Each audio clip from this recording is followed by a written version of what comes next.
बापटमळा या ठिकाणी हे सगळे पदार्थ तयार करतात आणि तयार करायचे कसे हेही शिकवलं जातं। यांची फ्रँचायझी पाहिजे असेल तर तुम्ही यांना कॉन्टॅक्ट करू शकता।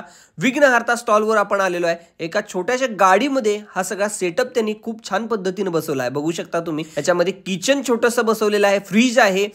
मिल्कशेक तयार करण्यासाठी थिक मिल्क घेतलं जात आहे एका मिक्सरच्या भांड्यामध्ये। दूध घातलेलं आहे थोडंसं, त्यानंतर फ्लेवर घातलेला आहे बटरस्कॉच। हे सगळं मिक्सरच्या भांड्यामध्ये ओतल्यानंतर आता मिक्सर फिरवला जाणार आणि एका ग्लासला चॉकलेट लावून घेतलं जातं आहे। अगदी प्रोफेशनल पद्धतीनं हे मिल्कशेक तयार केलं जातं आहे, खूपच भारी। आणि आता मोठी ऑर्डर यांच्याकडे आलेली आहे, मी स्वतः टेस्ट केलं, खूपच भारी लागलं। बघा, मोठ्या ऑर्डर सारख्या येत असतात आणि या ठिकाणी ग्लास भरून हे मिल्कशेक तयार होतात। त्याचबरोबर कोल्ड कॉफी एक नंबर क्वालिटीची मिळते। अनेक ग्राहक आलेले आहेत, त्यांना सुद्धा खूप टेस्ट आवडलेली आहे। हे नेहमीचे ग्राहक आहेत त्यांचे। सगळे पदार्थ यांनी ट्राय केलेले आहेत। तुम्ही सुद्धा या ठिकाणी एकदा भेट द्या।